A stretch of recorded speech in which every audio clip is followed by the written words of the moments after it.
Welcome to the Unclehack Podcast, where dudes pretty much just talk dude shit.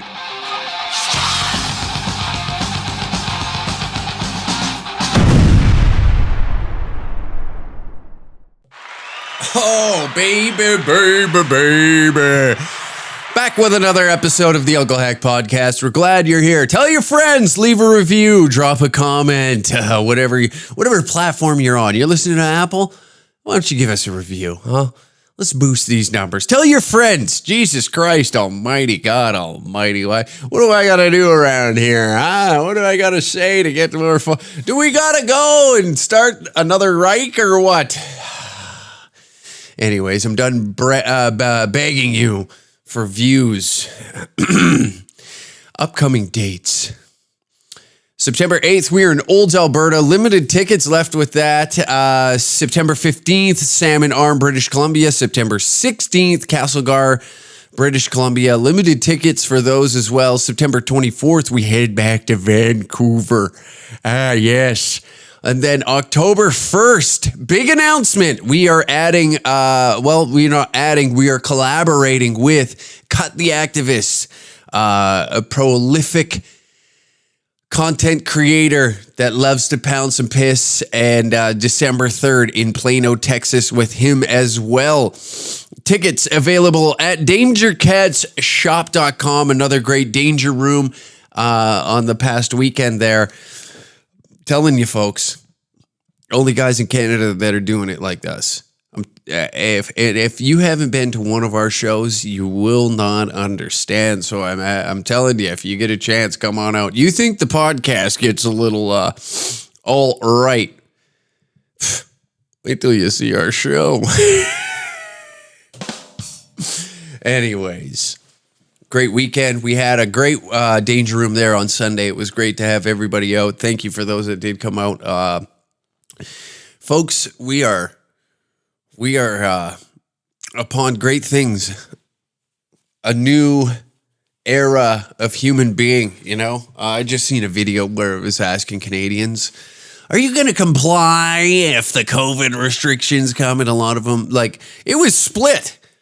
And I'll say this, the sad thing with Canadians is we are very subservient to our government, and we trust that the direction that they are going in is the correct one. We just blindly comply, which is rather annoying in this time, because there is a pattern here. There is a pattern. History has been known to repeat itself, and we didn't think that it was going to be that quickly, right? We didn't think that it was going to come this fast. And now all of a sudden it's like, you gotta where's your mask? You remember that shit?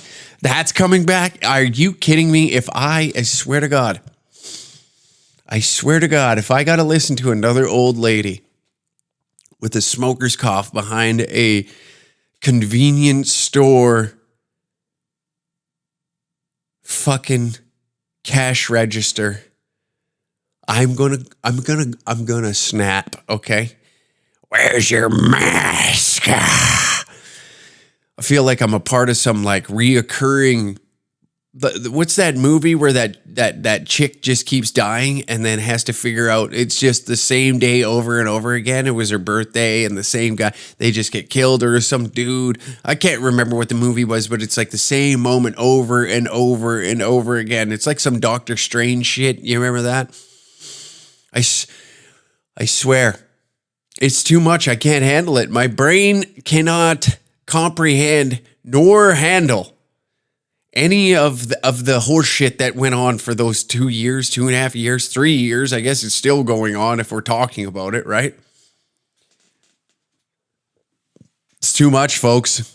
Shout out to everybody that listens to the podcast while they're harvesting, by the way. Thank you for feeding us. The farmers just don't get enough credit at times, don't they? Shout out to all the farmers out there. We appreciate you. All the young fellas that are out there grinding, listening in at the work truck with the boys on the drive home, Or maybe you're listening in while you're working, which I appreciate. You should be having a good time while you work because it's already bad enough. And some things I cannot stand. Oh, I know I'm breathing heavy here. See, before a little side quest here. We're going to go on a side quest, right? That's what this podcast is all about. We get on a subject and we don't know where we end up. I have my notes right in front of me. If you think that this is a scripted podcast, it somewhat is. I try to. But I'm too stupid, right? There's too many chemicals in the water that have created this moronic, remedial idiot that thinks that this is going to go somewhere, that this podcast is going to go somewhere one day. But what I'm telling you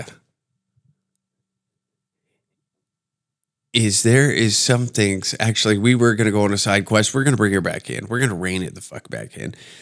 There's some things that just annoy me that, this is one thing that I don't think should ever happen. You can't be friends with the boss. Like, why? I can't. You know what the perfect system is? I was really thinking about this last night, really taking a deep thought on it. You need a boss who's an asshole. And I know some people are like, what do you mean? This whole fucking, at work, it's like a family, is the dumbest shit I've ever heard. It's the dumbest shit. I cannot stand people. I love my job. It's like a family. Is it? Is it really like a family? Would your mother or your father deny you a raise? Would they do that to you? If so, then it sounds like you have a wonderful family. If you went into your mom's kitchen one day, right? You popped over and let's say she's your boss and you're like, Mom, I think I'd like a raise, right? There's one thing for like a family-owned farm. Like, that's one thing. I'm talking like, if you're in a construction working job, or you're in some sort of trade and you want to tell me, or even an office, whatever your fucking job is, even if you're stocking shelves at Dollar Tree, and you want to tell me it's like a family, get the hell out of here. That is grotesque to me. That is disgusting when people say that. See, the perfect system, this is how it all should fall down. This is how the chips should all lie. In means of production, and I don't think many people woke up one day and decided that what they're doing right now for an occupation is what I want to do for the rest of my life. I don't think that many people, that's their first initial reaction to the job that they have, right? When I was a young boy, that's all I dreamed about was waking up every day and running wires all throughout commercial buildings. And I'm not dogging these jobs. Listen, there's nothing I love more than blue collar fellas. But I'm just saying, and I know this sounds like, oh, well, it's part of the, yeah, that's not what I'm saying. If you had the option, right? Let's say you had the option. There's probably some cool shit you wanted to do when you were a teenager and you just ended up, the money was good, you got yourself a good living, which then probably funds your hobbies that you do enjoy. And that's fine. That's a part of life. We all should have jobs that can fund our hobbies outside of the workplace without having to really stress about rent or your mortgage or your bills. You should have free time to live life. But that's not the case these days. That isn't the case, right? And I hate this horse shit of like, we're a family at the job site. It annoys me to my core when people say that. No, you should want to get in there, make your wage, go home, and enjoy your time with your actual friends and family. I get it. You got to spend 8+ hours with these people a day, sometimes 5 to 7 days, whatever your schedule's looking like. And it should be just good enough where everybody can get along. It should be like that. But at the same time, I think I figured out the perfect hierarchy system. Hierarchical? Is that a word? We'll find out later. We'll find out later in the comments section. Your boss should be a total asshole. Hold on, before you're like, oh, why would I want that? Simple, because then you and your colleagues then have something in common with a hatred for the person in power. You know, there should be a dislike for the person in power. He should be an asshole. You know, production goes up. That's good. You have something in common with all your fellow fellas. So stupid. And you get to bond over the reason that you both despise this man that just fucking rains down upon thee with his stupid rules and all this other horse shit that he believes is the right way to do things. All of that, right? I worked in a lot of systems like that where when the boss is too nice, that's when the inmates start running the prison, you know? They start stepping over and shit gets fucked up. Not a well-run workplace. And then you get into somewhere where the boss has a bit of a backbone and like, I don't know what it is with their attitude. It's like, for some odd reason, when you slam a guy like that in a position, everything kind of falls in line, right? We got something to collectively hate. The production goes up. The work gets done. And then those days when he's having a good day, everybody has a good day. But I'm just saying, like, bad days at work, even a good day at work is a bad day. You know? And that's why I don't understand these folks that are always bragging about how much they work. I don't understand if you're not working for yourself. I don't understand why you got to brag about how much you work, how hard you work. The only ones that are really enjoying anybody breaking their back on overtime is the government. You know, they love these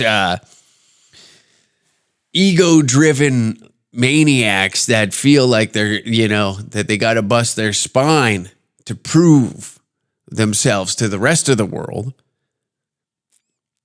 That's who the government loves. That's who they love. They love those guys. They love those guys. But I just honestly think that you need an asshole for a foreman or in a position of power, you know, that oversees everything, because it sets the whole mood amongst one another correct. You know, you're not supposed to like this shit, you know, and even worse is like, it's not even getting better. You know, you used to take these jobs that were hard on the body. You know, you go out and drilling, you go fucking pipelining, you make good money. Don't kid yourself. The boys out there in the patch, they make good coin. You know, you go out and you're a commercial electrician, maybe you're a carpenter, and you can make decent coin. But now with the skyrocketing prices of everything, it's just like, fuck, I used to be able to go to work. I'd have a nice pickup. I'd have a good place to lay my head down to, that, you know, the ladies all want to come back and see. They want, you know, they love throwing their panties on my fucking master bedroom floor. And now I'm over here. I can't rub two nickels together. I can't go out to the bar and make it rain on these simpletons, you know, these dumb whores. And that's a bummer. That's a bummer. I feel for everybody. And that's all I got to say about that. You know, I just don't think that the boss shouldn't be your friend. Your boss shouldn't get, you know, there's always a brown noser on site that's always friends with the asshole boss, and then everybody hates them on top of it because it's like, you know, I was in a position one time where it's like, I worked for a family member, but I was amongst, you know, I was actually bottom of the barrel. I was the bottom guy, power bottom, if you will. And, they all turned to me as if like I have You know, I have a fucking say in what goes on around here because I'm related to the owner of the company, even though the manager was an asshole, and it just complicates things for me. And like that's when this whole looking at things in a certain way, and it's like, listen, guys, I can't just go in there and start shooting my opinion around. I'm first to fucking go around here. Who the fuck's gonna listen to the young guy on site? All right, I'm not a genius. I'm not a genius. If I was a genius, you think I'd be out here pulling wrenches with you? Not a fucking chance. I just got hired on a limb. He knew that he could hire me for probably fucking $10 less an hour for you instead of another one of you guys. So that's why I'm here. Let's all wrap our heads around this. That's the thing, is I try to be as self-aware as I possibly can in many situations before I speak. Sometimes it doesn't happen that way, but most times I take a step back and like try to think about things before I open my yap, before I dig myself a nice little hole, you know? Nothing like adding another foot to your grave, you know?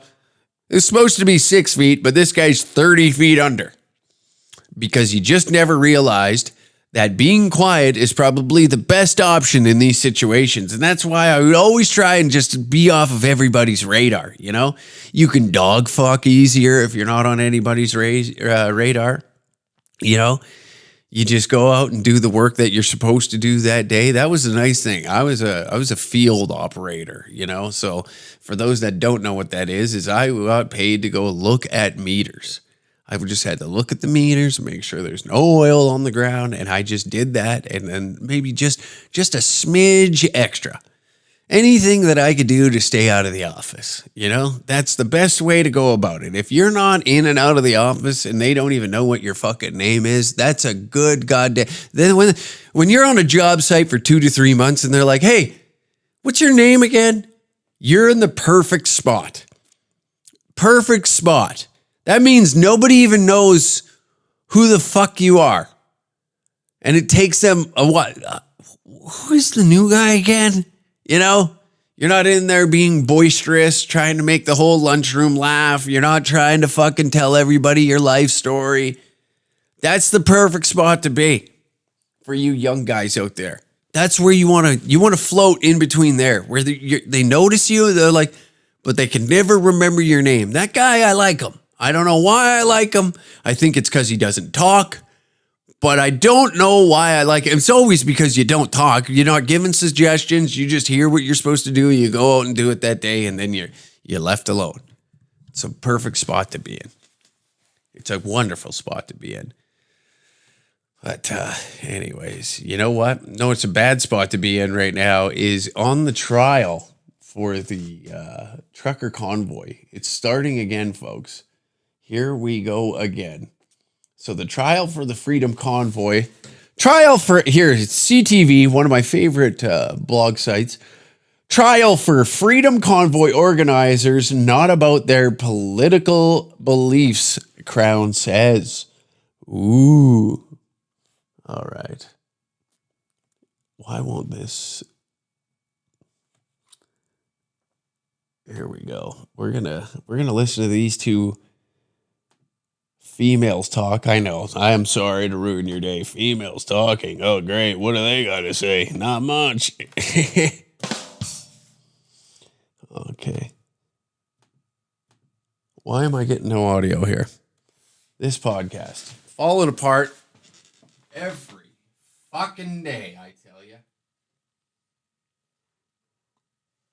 Oh.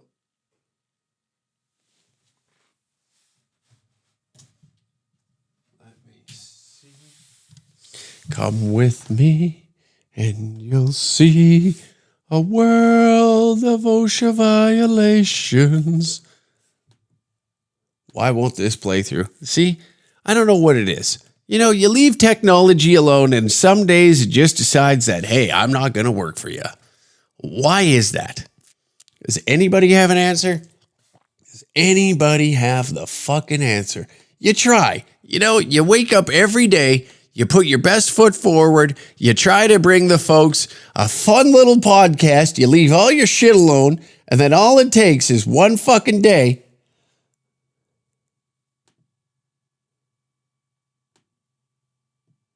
Still not working.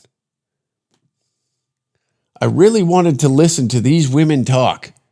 So while we're doing this, we're going to ad lib while we run to YouTube and try and fucking make this work. Unless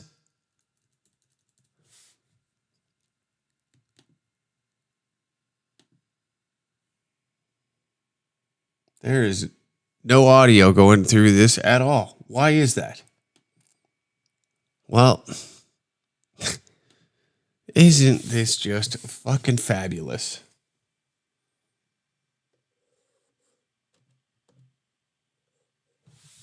Isn't that wonderful, folks? Don't you just wish some days that you could just wake up and enjoy the fucking day, but you can't just do it? Supporters to continue protesting after police. Well, now it's working. Is it my computer? Is that what's happening here? Oh my God.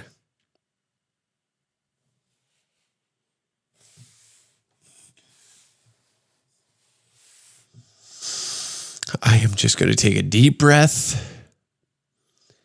I'm just going to enjoy my fucking time while I'm talking to fucking people that are listening to this podcast all the way around the goddamn world.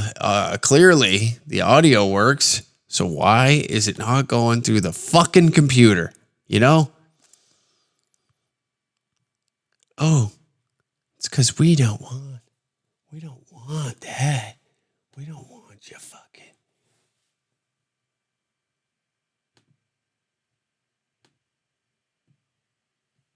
You fucking losers. We're going to take a quick commercial break. All right, and welcome back after a short commercial break. Hey, I know there wasn't no goddamn commercial there, but we figured this goddamn thing out. We're back. We're happy, okay? Like I said, Hate Your Boss and CTV, my favorite blog channel, has come out and they says, what to know about the Freedom Convoy trial. This should be interesting, okay? My prediction prior to this, I haven't watched the video entirely, but I did read a portion of the article and I was like, this is good for the podcast, okay? This is wonderful for the podcast because, see, what happens here is... my prediction going into this is exactly what happened with those, the Coots 4, is there was a slanderous angle that the media had took against those that oppose the government. And why would you side with them, especially when you're funded by the federal government? A majority of your money comes from none other than...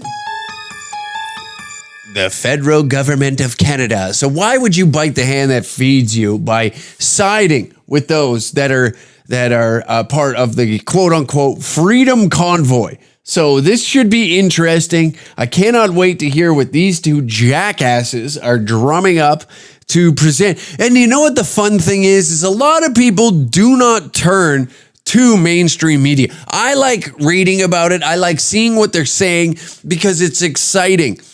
It's actually like, it's more entertaining than those that are delivering the facts because once you kind of have an understanding of like what their angle is and what they're trying to portray people as if you step out of line, if you don't comply, if you're not subservient to the powers that be, that this is what could happen to you. It's a fear-based model of media that is meant to keep people in order, because if you step out of line, then you're slandered in the media, you're portrayed as a villain, not so much as a folk hero, right? When you stand up and you speak out against whatever regime is in power, you then face a tremendous amount of problems. Your bank account gets taken away, and not even taken away, but then on top of it, it's a complete attack on your finances inside the legal system. Your character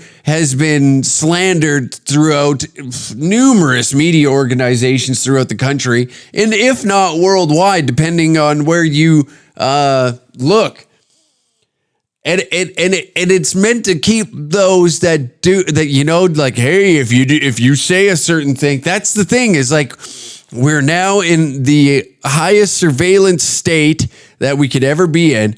Meanwhile, it's a mass distraction on top of it, mixed with not even mixed. It's like a perfect blend of fear and distraction to keep you from really understanding that when a group of people gather like they did at the Freedom Convoy, and if you go to any alternate sources for information, those that were on the ground and spoke with people, you would understand what it was truly about, right? That's why I enjoy the Freedom Convoy, okay?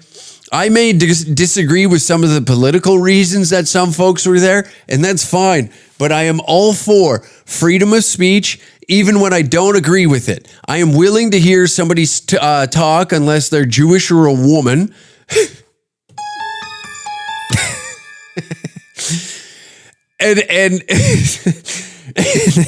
and you wonder why your career isn't going anywhere in Canada, son, because you say stuff like that on live podcasting. See, you say wild things like this. And next thing you know, sir, you can't get any bookings outside of the country, say.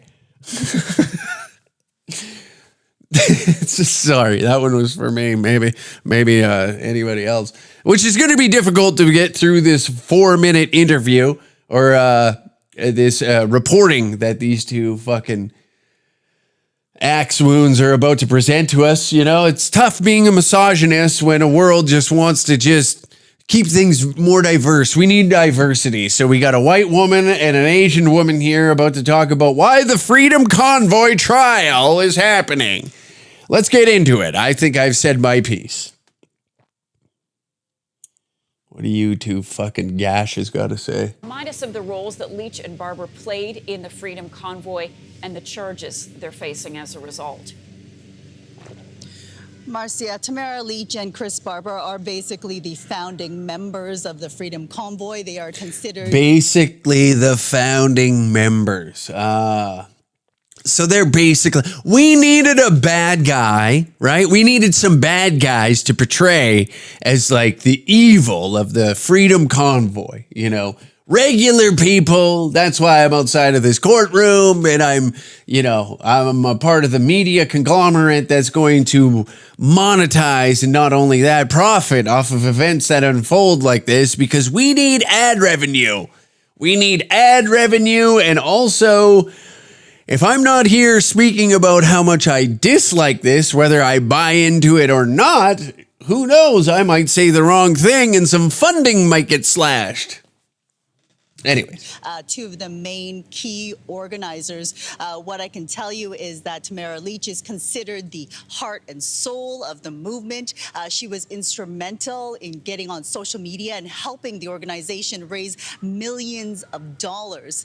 Now, the two are facing criminal charges related to mischief, obstruction of police, and counseling to obstruct police and to do mischief. So it all falls on whether or not they basically participated in rallying their supporters to continue protesting after police said that they were going to move in. You'll recall, Marcia, that the Emergencies Act was put in place on February 14th. Now, both Chris Barber and Tamara Leech were arrested 3 days later, right after the Emergencies Act. Let's go back. She said some key things there that I wanted to hear her out, but let's go back just a little right here. My apologies. Soul of the movement. She was instrumental in getting on social media and helping the organization raise millions of dollars. Now, the two are... Here's the thing. So...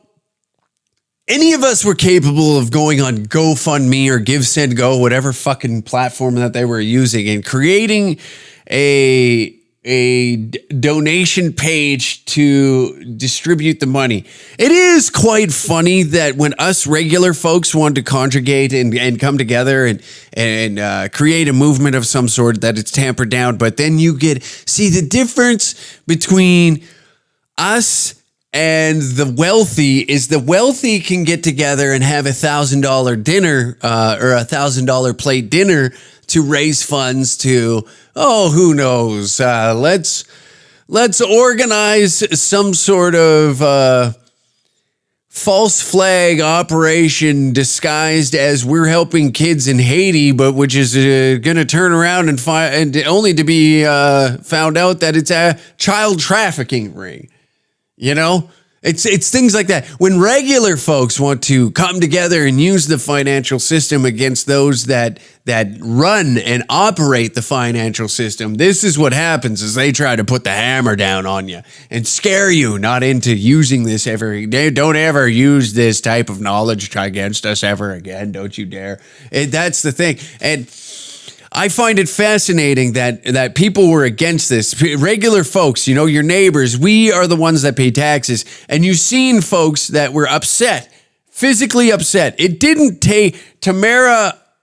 You know what? I will give credit where it's due, because you stood up in the face of like, Jesus Christ. I can only imagine like the stress that woman went through and how they were trying to make their life a living hell. And the fact that you can't see that. And even against my worst enemy, if the government was imposing these ridiculous circumstances against an individual, even if I disagree with him, I definitely disagree more with the fact that you're making this person's life more difficult for trying to stand up for what they believe in a country that really prides itself on freedom of expression. Unless you have a fucking pride flag tied around your neck, and so that way the prime minister can come flimsily wave his hand around at the beginning, you know, as if he's like the torch carrier of this goddamn event.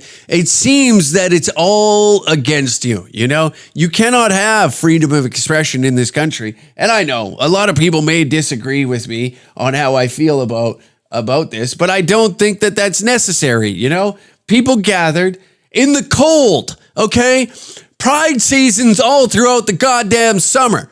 That you want to make a fucking stance? Do it in the winter. Have a fucking pride festival in the middle of January. And then I'll be like, you know what? Hell yeah.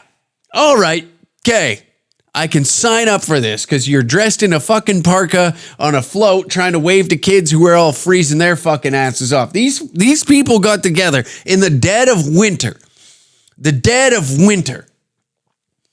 To stand up for what they believe in. I respect that. Unless you've endured a Canadian winter. And not only that, they were in their fucking vehicles. You know, I understand that it can be difficult in there, but they were that passionate about what they believe in that they didn't wait till summertime so they can enjoy themselves in a banana hammock, shaking it at the Yonge Street, more like Schlong Street in Toronto. You know? That's what annoys me. And then people have the audacity to just blindly agree with these media conglomerates that are meant to be against you anyways. They were never for you, and they've never ever sided with you. These journalists are pathetic. They're weak. They're grotesque. You see them on the ground, and guess what happens? They get harassed because they do not report the truth. They're let go because they well, I can't speak on that. So anyways, onward. Facing criminal charges related to mischief, obstruction of police, and counseling to obstruct police and to do mischief. So Mischief. That's what they're going with, huh? Mischief, obstruction of police, and mischief, and planning to do mischief. Oh my God. So when do we get to put the federal government on trial? When do we get to, oh, that's right, because, you know, they're all friends. They all have dinner together. They all hang out with one another. They go to the same dinner parties. It doesn't matter what political party that you agree with. They all gather together. They have wine nights. You know, the wives go out on shopping trips while they're all these nice little rallies across the country to try and, you know, squeeze more money out of your pocket. Hey, give us money. We need your money so that way we can do things that you don't want. What a great system we have.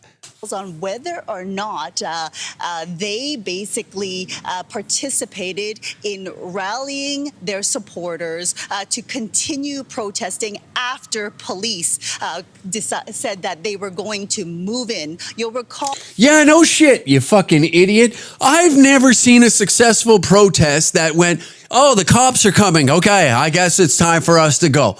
Are you kidding me? Of course they're rallying support. They're like, hey, hold the line. We're almost there. We're almost there. What do you do? What do you think what happened in the civil rights movement? Do you think black people were just out in the street and they're like, hey, just heads up, the cops are coming. I highly suggest you disperse.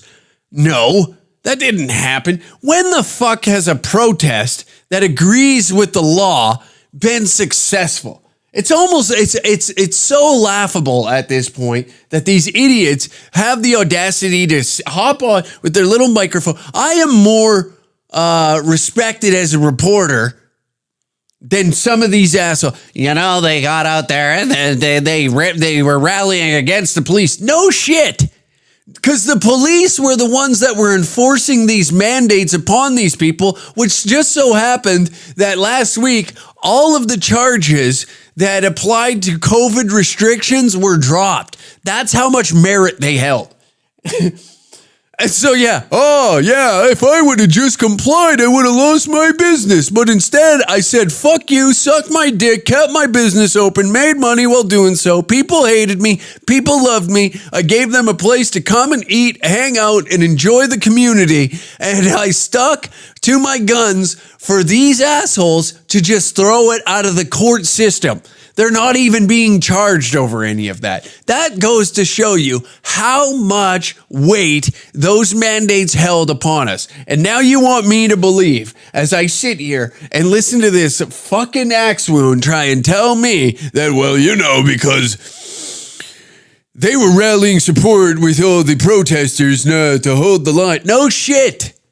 God, do you think this shit through? You know, I want to live in a fucking world where I'm so delusional to what it's like to be just a regular person. I want to be that wealthy. I want to experience that, where I'm so tone deaf to what the general public is saying. It's like when Oprah and The Rock hopped on and they were going, hey, fuck, we need your money. We need your money. We got a billionaire. We got one. The Rock is damn near a billionaire. He's knocking on the door of it, you know? And Oprah Winfrey is worth like $2 billion. And they're like, we're committed to donating $10 million of your money. Why not your money? Huh? Why not your money is going to that community? I love that people are seeing through this shit. And I wish, you know what? I wish I could experience that, to be so tone deaf and so rich that I just I say things and I don't think it all the way through. Similar to like this reporter here. But that the sad thing is she's not a billionaire, you know? She's not a billionaire. She still has to walk amongst the general public because I imagine that a Canadian reporter isn't making enough money to buy a yacht and go and sailing in fucking Bora Bora. You know? Isn't that something? Jesus Christ. I'm on one today. Like I said, I'm trying to quit vaping, so I've been very irritable. I hear these things. My mental clarity is there. I highly recommend to those guys that are out there and you're thinking about getting into a healthier lifestyle. Listen, I'm going to shoot you straight here. While we're talking about some very passionate things, I'm going to tell you something right now. I've laid off hitting the booze for a minute now. And I'm not saying it's for everybody, but I had to clean my act up. Okay. I had to clean my act up a little bit. And that doesn't remove the feelings and thoughts inside my head that I have to express at times. Doesn't make it harder to do so because I spent time in the past dabbling in illicit drugs and alcohol abuse. Of course it does, because you always reflect back on people when they're the worst part of their past. So it is difficult to be like, oh, why would I take this guy serious? When, you know, the better portion of his career was him inside strip clubs promoting, you know, alcoholism, drug use, and heavy metal music while watching women take their clothes off, which is a great way to live. I'm not dissing it, but I feel like right now there's a war mental war upon us. And I highly encourage those, I'm not saying put the bottle down. Some people need it, some people need it. I got it into a place where it was a bit of a problem, but when I say a bit, I mean a lot, folks. And I just decided that it's time to get healthy. I'm back in the gym. I'm lifting. I'm eating clean. I'm trying to kick the nick and doing these things in the right step, because right now it seems like there's a war on your mind. That's what I'm saying. There's a war on your mind. And if we can keep you in an alcohol depressed or alcoholic, how do I word that correctly? A depressed state where alcoholism is the only way out. I think that you've lost that battle, and it's time to fucking tie the shoes up. Let's get to work. You can make yourself happier. You can make yourself healthier. You want to live long. You want to see some shit, right? You want to work hard, collect your chips, and retire as early as possible. And you need a healthy working body to do so. So, and the government right now is promoting obesity as if it's like a healthy lifestyle. And, a few beers here and there, nothing wrong with a Saturday night with the fellas in a shop cranking up some Def Leppard's greatest hits while we all do stupid shit while smashing back a few Bud Heavies, and cooking some red meat, smoking some red meat and drinking hard liquor. Now that's a Saturday night with the fellas. So I'm just saying, if you can find some time, I highly suggest, eating a little healthier during the week. Get rid of the fucking potato chips, brother. Get some vegetables in the system. You'll start feeling tremendously better. And I've noticed that it's been, maybe just a week, and I've really cut back on the nicotine intake. I only take a puff every now and then off the vape when I'm getting headaches or, when that withdrawal is just too much. So I just give the body something to work with. So that way I'm not constantly under fire, because it is a lot. I will say that. But with this is back to like the Freedom Convoy, but this is just an example of like how tone deaf those folks are that get their orders from the top. And then the general public is looking at one another, and we understand that we're all fighting the same war, or we're under attack from the same opponents. And it's not necessarily your neighbor who thinks politically different than you. It's those that are in positions of wealth and power that impose this upon you and convince you that you're the problem. And that's not the case. It's similar to like, climate change, the veganism shit. It all comes from somewhere. It stems from somewhere. There's money to be made in this lab-grown meat. It's a $1 billion industry, and it hasn't even hit the store shelves yet. And it's highly toxic to your body. It's known to increase estrogen levels inside males. And this is just a small amount of studies that have been on it. Soy is not good for the male body, in doses, but in mass doses, in small doses. A little bit of soy doesn't hurt, but in mass doses, estrogen levels increase. They're seeing muscle mass deteriorate. There's plenty of scientific studies that have been proven to this. And it's just to weaken us as a society so it's easier to rule upon. That's what I believe. It comes from a place of wealth and power. All of this shit does. And when you hear, we can't have folk heroes anymore. That's the disturbing part of our current society is we don't have folk heroes. With those who rise up, they villainize them. We do not see that. It's like Butch Cassidy and the Sundance Kid, you used to, like George Carlin said, you rooted for the bad guy to get away. You never helped the cops. You don't help the cops. Why would you help the goddamn cops? You got to be out of your mind to do something like that. Anyways, unless it's like for rape or murder, if people are stealing, that's why, like, when I see these people just looting the shit out of all these giant department stores down in California and stuff, and it's like, Marcia, that the Emergencies Act was put in place on. I'm kind of rooting for it in a way, I know it's grotesque and it's disgusting, but if they were just like robbing the shit out of mom and pop stores, you know, because here's my reasoning. I got a reasoning for it, okay? I don't just say these things without having a reasoning behind it, because I just think it's like, oh, that's sick that they're stealing shit. No.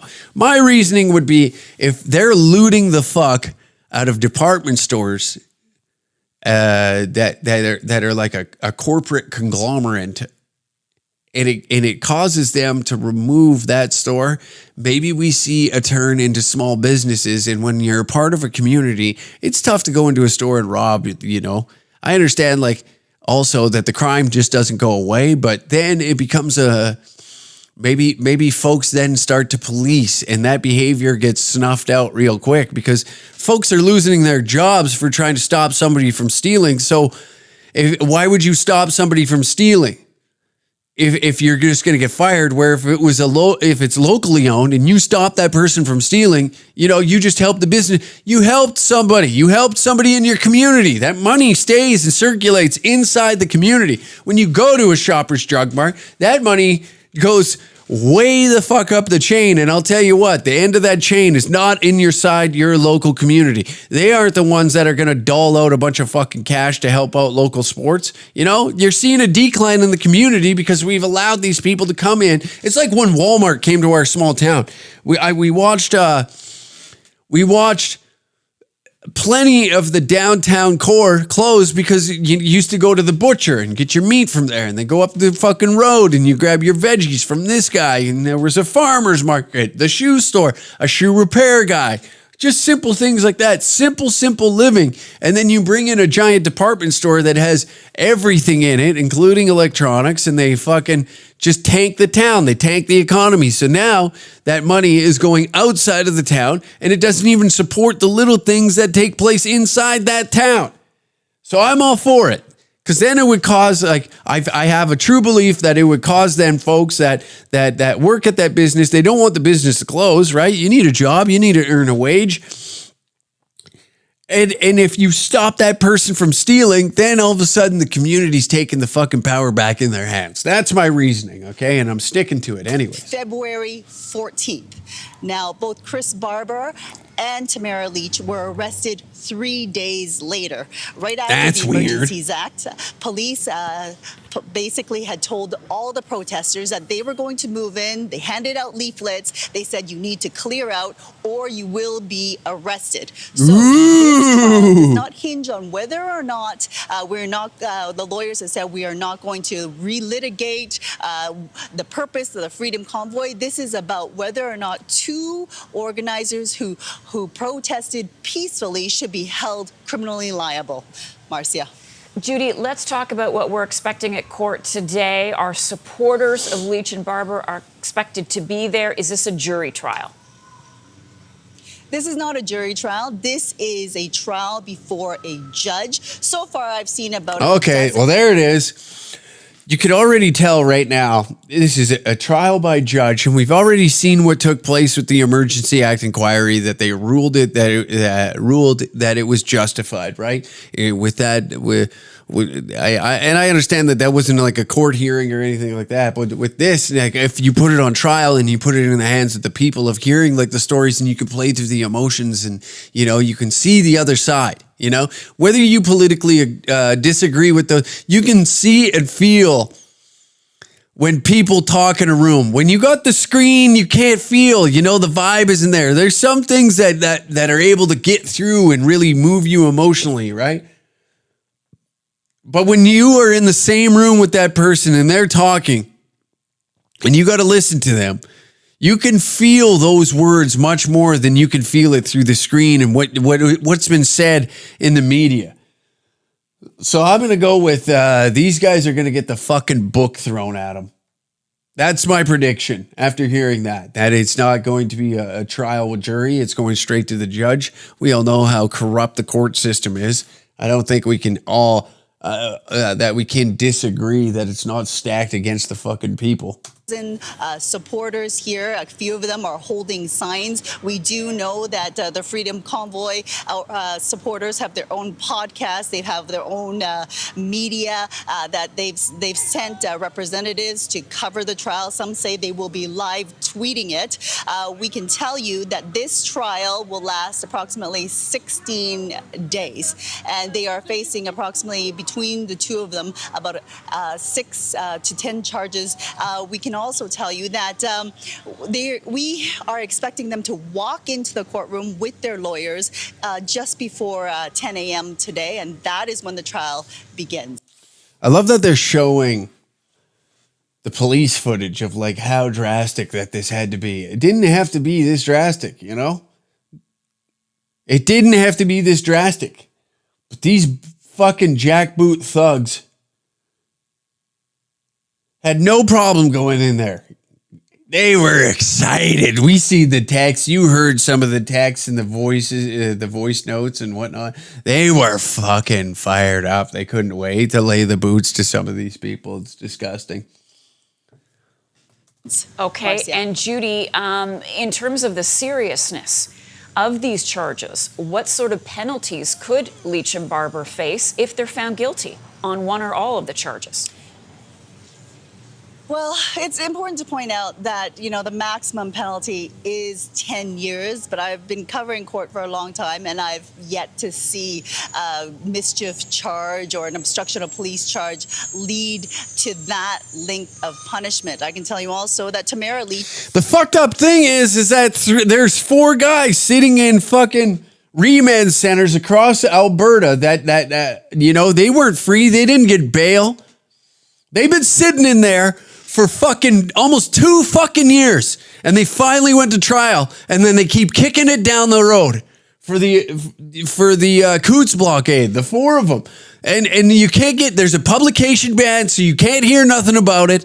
It's disgusting. I don't know how people fucking live like this and just like accept that we just are under somebody's thumb at all fucking times. There is no living free. There's no living free. You get off the fucking grid and go live your life, you will still be irritated by the authorities. It doesn't matter what you do. You could be in the middle of fucking nowhere and they will still find a way to fuck with you. Because it's how can we suck as much money out of this person's wallet and put it into ours? That's the game. How do we keep this person under our thumb? How do we give them a false reality that things are going to get better? You know?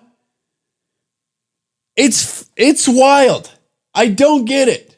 You know, whether you look at these people and you disagree with them, what they're doing to them is fucked up. It ain't right. And I'm telling you right now, my prediction is that they're going to face some time. They're going to face some time. And to sit and think, like a protest to where you agree with the law as if something is going to benefit from that. Like anything after the 2 years that we went through of businesses being shut down, of being forced to get vaccinated. And I say that like with a statement behind it, being forced. You were given a decision. Take this or you lose your job. Ooh, sorry. Take this goddamn jab or you lose your job. And you can't talk about it. You know? You can't talk about it. It's supposed to be swept under the rug. People are trying to forget about it, but I'm going to continue to talk about it and talk about it and talk about it because it's fucked up what happened. You know?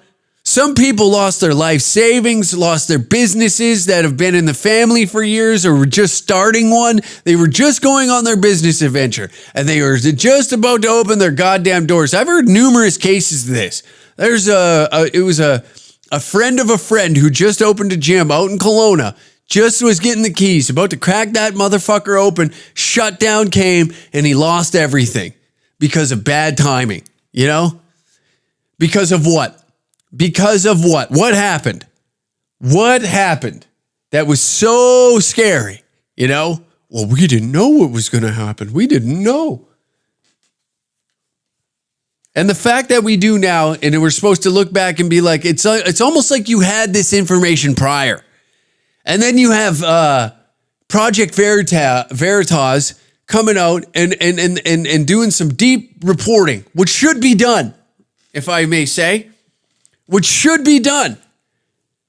And getting a Pfizer employee to admit that they're trying to mutate the virus to further profits so more people have to get the vaccine. And you want me to believe that this was a global threat on top of it. It seems like it was a giant wealth transfer from, to delete the middle class. That's what it seems like to me after looking back. So it's deeply disturbing. Forgive me if I'm a little upset. Has already been in jail 49 days while she was waiting bail. While there was also, she was said to be in breach of her conditions because she was in contact with other convoy members. These mischief cases are considered the lowest realm of criminal charges, but they are in many ways something that police, they will lay these charges as a means because in many ways there will be I guess, easier to get evidence because they are so low on the level. But also, I have to tell you that what we know right now, we've seen come out in some of the Public Order Commission, but the things that we do not know are those emails which police have. They put out a huge amount of search warrants seeking emails and social media texts between Chris Barber and Tamara Leech. So whether or not those emails will illuminate that there was some type of organization between the two to insist that supporters stay and protest even after the Emergencies Act was put in place, that is going to be the question that will be answered at this trial. Wow. We call it the Ram 1500 Limited. Do you? Truth be told, there's nothing gayer. Jesus Christ, imagine that. Oh my God. With that being said, it's now time for our legendary portion of the show, Hate Mail. We like it. You like it. unclehack at dangercats.tv. Send your hate mail. We only got a few today. Get the hate. We want hate. We want hate. Say it with me now. In the truck. Here we go. We want hate. We want hate. That's the joy of this show. Is not only do I spew my garbage, I want to hear yours. Give me your thoughts. Give me your feelings. What is it? What makes you tick? Is it your girlfriend? Is it your wife? Is it your ex-wife? The government fucking with you? The federal government? The provincial government? Maybe whatever state you're in. Maybe your neighbor just won't mow his fucking lawn and it irritates you. There's something that makes us go fucking wild. And you can send it into the show, unclehack at dangercats.tv, and you can just air your thoughts to me, and I'll read it out on the show. Today, it's a little more positive, which makes me sick. It makes me sick. All right. Dear Hack, I fell a couple of episodes behind while on holidays, but you really nailed it. Hopefully, the pussies aren't giving you too much grief over it, but life isn't fucking sunshine and rainbows. More people need to understand how hard we've been getting fucked by the government. You have my utmost respect for having the stones to say what needs to be said. Much respect, Stainless Johnson. Thank you, sir. Thank you, sir, for writing into the show and giving us some hate mail. We appreciate that. Like I said, it's a positive. Very short, very positive. Only got 2 this week, so we're going to read them for you. And I know I'm whining. I want the hate. I want the hate. Hey there, Hack. Just dropping a line to say I fucking dig your podcast and keep them coming. Keep on keeping on and rock on, brother. It's like something that you'd hear at like a fucking mud bugger. They keep on keeping on and rock on, brother, double entendre or whatever the fuck they say. Just keep on doubling up, you know, double kick drum, fucking metal to the pedal or pedal to the metal, whatever you want. You need a little metal to get the pedal to the metal, you know what I'm saying? A little Def Leppard to get her fucking going, right? Fucking tap dancing on a fucking field of mines. That's what we do around here, baby girl. So kiss my ass, suck my nuts. Thank you for listening to another episode of the unclehack podcast. We're slowly going to transfer this over to Rumble. Slowly getting in the Rumble world, because I'd imagine that my life on YouTube is very limited at this moment. So we're slowly getting there. You know, maybe we turn this podcast into a live stream on Rumble one of these days. Oh, isn't that fun? Oh. Anyways, extra episode waiting for you on Patreon. Be sure to head on over there, patreon.com/DangerCat69. Become a member today. If you're a Danger Dog Patreon, guess what? Your name will be rolling at the end of the screen or down in the description down below for being a proud supporter and being a producer of this podcast. You know, for the cost of a beer a month, you can support this fucking show. You know, and we do appreciate it. You know, I'm not saying that you have to. It's just, it's a way to support the show, keep it going, whatever. Fucking, you know, you get it. I'm begging, I'm grifting. That's what I'm doing. I'm a new grifter. I'm grifting on the scene, baby. Anyways, peace, love, and all the above. See you next week, Thursday at 3 p.m. Mountain Standard Time with another episode of the Unclehack Podcast. We appreciate you being here, and see you over on the Patreon. Good night, everybody.